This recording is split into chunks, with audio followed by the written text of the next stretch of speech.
Medical বন্ধুরা ছেলে মেয়ে একসাথে মিলে মজা করে বাইরে ঘুরতে যায়, খেতে যায়, ইসলামের দৃষ্টিকোণ থেকে এটা কতটা গ্রহণযোগ্য? এই প্রশ্নের উত্তরে আপনারা একজন প্রখ্যাত একজন বিজ্ঞানীর একটি উক্তি আপনারা আমার চাইতে আরো ভালো জানার কথা, যে তিনি বলেছিলেন একজন ছেলে এবং একজন মেয়ে কখনো বন্ধু হতে পারে না। আপনি বলবেন, না ভাই, আমার মনে কোনো বাজে চিন্তা নেই, আপনি এত হুজুর মানুষের সাথে খারাপ চিন্তা কেন করেন? আপনারা হুজুররা যে কোনো কিছুকে এত খারাপভাবে দেখার কারণটা কি? আপনার মনে কোনো খারাপ চিন্তা আসছে না, আমি আপনাকে সত্যবাদী বলে বিশ্বাস করলাম। আপনি অসুস্থ আমি এটা মনে করলাম না, আমি মনে করলাম আপনি সুস্থ, বাট আপনার মনে খারাপ কোনো চিন্তা আসছে না। এই না আসাটা এটা চূড়ান্ত না। একটা সীমিত সময় পর্যন্ত হয়তো আপনার মনে খারাপ কিছু আসছে না, কিন্তু একটা সময় আসবে, একটা সময় আসবে। শত সহস্র ঘটনা আমাদের চতুর্দিকে ঘটে থাকে, যে ঘটনাগুলোর দিকে তাকালে, যে ঘটনাগুলোকে স্টাডি করলে আমরা দেখব যে দিনের আলোর মতো পরিষ্কার আল্লাহ রাব্বুল আলামিন নারী পুরুষকে একজন আরেকজনের প্রতি আকৃষ্ট হবে সেভাবে সৃষ্টি করেছেন। সৃষ্টি এভাবে, প্রকৃতি এভাবে। অতএব আপনি এখানে যদি ভালো সাজার চেষ্টা করেন যে না, আমার মনে খারাপ কোনো চিন্তা আসে না, তাহলে আপনার ডাক্তার দেখানো দরকার। আপনি যদি বলেন যে আমার খারাপ কোনো চিন্তা আসে না, তাহলে হয় আপনি মিথ্যাবাদী আর না হলে অসুস্থ, দুটার একটা। আপনাকে অবশ্যই মানতে হবে যে আপনার মনে বাজে চিন্তা আসতে পারে, এই মুহূর্তে নাই, আমি সেটা মানতে পারি, কিন্তু আপনার মনে কখনো বাজে চিন্তা আসবে না, কখনো খারাপ চিন্তা আসবে না। না আপনি মনে করেন যে একটা ছেলে একটা মেয়ে খুব ভালো বন্ধু হতে পারে, সেখানে বা এই জাতীয় কোনো জিনিস মাথায় আসবে না, এটা মিথ্যা কথা, এটা কখনো সত্য হতে পারে না। আল্লাহ ভাবে সৃষ্টি করেন নাই, প্রকৃতি ভাবে করে নাই। হ্যাঁ, আপনি বলতে পারেন যে ভাই আমি মনে মনে বাজে চিন্তা করব, মুখে তো কিছু বলবো না।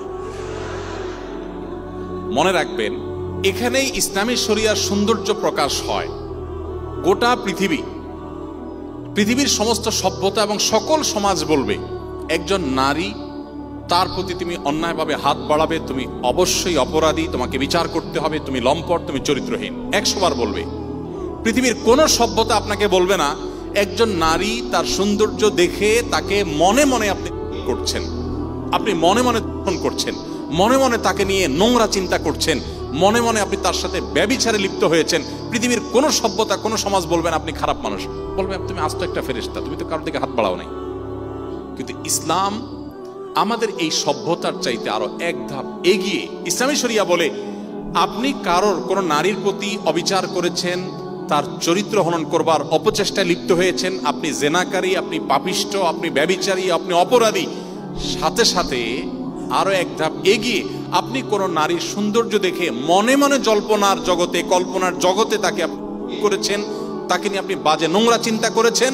নবী সাল্লাল্লাহু আলাইহি ওয়াসাল্লাম বলেছেন জিনাল আইনি আন নজর, তুমি অন্তরে যে তাকে নিয়ে বাজে চিন্তা করলে বা চোখ দিয়ে যে খারাপ দৃষ্টিতে তার দিকে তাকালে, এর কারণে তুমি আল্লাহর খাতায় জেনাকারী হিসাবে, ব্যভিচারী হিসাবে তোমার নাম লেখা হয়ে গেল। কিয়ামতের ময়দানে তোমার বিচার হবে। Wait and see. ভাইরা আমার, ইসলাম আমাদেরকে যে সুমহান জীবন ব্যবস্থা দিয়েছে, এটার বিপরীতে বহু এক্সপেরিমেন্ট পশ্চিমারা করেছে, পৃথিবীর বিভিন্ন দেশ, বিভিন্ন সভ্যতা করেছে। সবাই একটা পর্যায়ে এসে আবার বাস্তবতায় ফিরে আসতে বাধ্য হয়, নিরুপায়। কারণ প্রকৃতি, আল্লাহ সৃষ্টি এভাবে, এর বাইরে কোনো সিস্টেমে মানুষের উন্নতি থাকতে পারে না। এই জন্য ছেলে মেয়ে একসাথে যদি পড়াশোনা করতেই হয়, তাহলে সেক্ষেত্রে অবশ্যই স্বকীয়তা বজায় রেখে শরিয়ার পর্দার বিধিবিধানগুলোকে সর্বোচ্চ গুরুত্ব দিতে তারপর আমাদেরকে মেনে চলতে হবে। এটা আমাদের কল্যাণার্থে। এটা মেনে চললে যে আল্লাহর কোনো লাভ তা না, আমাদের সুবিধা, আমাদের লাভ, আমাদের সামাজিক শান্তি শৃঙ্খলা এগুলো বজায় থাকবে। পশ্চিমা পৃথিবীতে আপনারা আমার চাইতে ভালো জানেন, আপনি গুগলে সার্চ করেন পৃথিবীতে সবচেয়ে বেশি নারীদের যৌন হেনস্থার শিকার হয় কোন দেশগুলোতে, আপনি দেখেন। আপনি মুসলিম কান্ট্রিগুলোর চাইতে অমুসলিম কান্ট্রিগুলোতে বেশি পাবেন, তথাকথিত উন্নত দেশগুলোতে আরো বেশি পাবেন। সেখানে কর্মক্ষেত্র বলেন, শিক্ষা প্রতিষ্ঠান বলেন, সব জায়গাতে নারী নানাভাবে যৌন নিগ্রহের শিকার হচ্ছেন। কেন? ওই যে শরীয়তের পর্দার বিধানকে আপনি তুলে দিয়েছেন।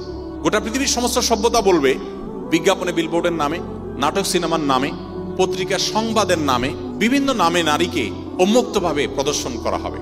বাট তোমাকে কন্ট্রোল করতে হবে। এটা কিভাবে যৌক্তিক হতে পারে? আপনি আমাকে শতভাবে আমার ধৈর্য হারা হওয়ার পথে আপনি আহ্বান করবেন, নানাভাবে আপনি উস্কে দিবেন, আবার বলবেন না খবরদার নিজেকে নিয়ন্ত্রণ করতে হবে। ইসলাম বলে তুমি তোমাকে নিয়ন্ত্রণ করতে হবে। আর তোমার নিয়ন্ত্রণ করার সুবিধার্থে ইসলাম অনেকগুলো বাদ দিতে বলেছে। মেয়েদেরকে বলেছে তোমরা শালীন পোশাকে থাকো, পর্দা করো। ছেলেদেরকে বলেছে তোমরা দৃষ্টিকে সংযত করো। প্রতিষ্ঠানকে বলেছে তোমরা যথাযথ উদ্যোগ গ্রহণ করো। এরপরেও যদি কেউ অন্যায় করে তখন শাস্তির কথা ইসলাম বলেছে। তাহলে ইসলাম অন্যায়ের আগে থেকে পথ দিতে বলেছে, বাদ দিতে বলেছে। আর অন্যান্য সভ্যতা শুধু অন্যায় করতে নিষেধ করে। কিভাবে অন্যায় থেকে মানুষ বেঁচে থাকবে তার পদ্ধতির কথা ইসলাম কিন্তু, এই অন্যান্য সভ্যতা কিন্তু বলে না। অতএব একজন মুসলমান হিসাবে এই জায়গাটাতে আমাদের ক্লিয়ার থাকতে হবে।